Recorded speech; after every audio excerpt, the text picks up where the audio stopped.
apartment complex planned for a Knoxville neighborhood is stirring frustration. Homeowners in historic Pond Gap are criticizing the effort to build a 110-unit building along Hollywood Road. WBIR 10 News reporter Shannon Smith joins us with those concerns. Shannon?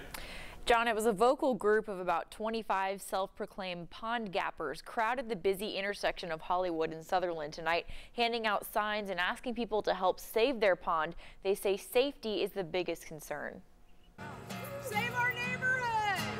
People of all ages crowded the corner of Hollywood and Sutherland with one common goal: to save the pond. We're against a development that calls for too many apartment units, 110 for our lovely pond property. That's where we get the name of Pond Gap. The Neighborhood Association President David Williams says hundreds of people in the area are worried about this project, even though it's still in the early planning phases.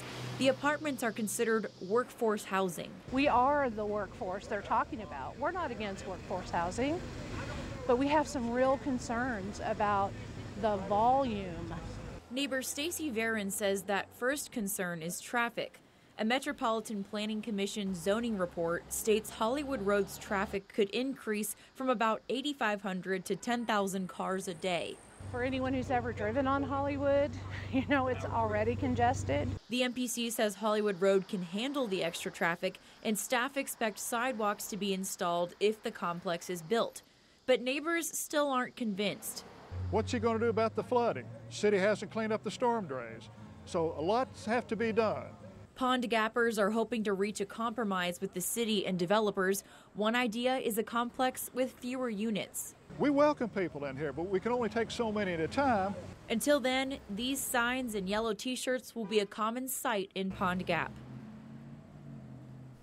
Our neighbors are in contact with the developer, and at least one city council member has come in person to see the area and hear these concerns. The group is planning to speak up again at the next MPC and city council meetings. Robin, John. We'll continue to follow it, Shannon. Thank you. The city of Knoxville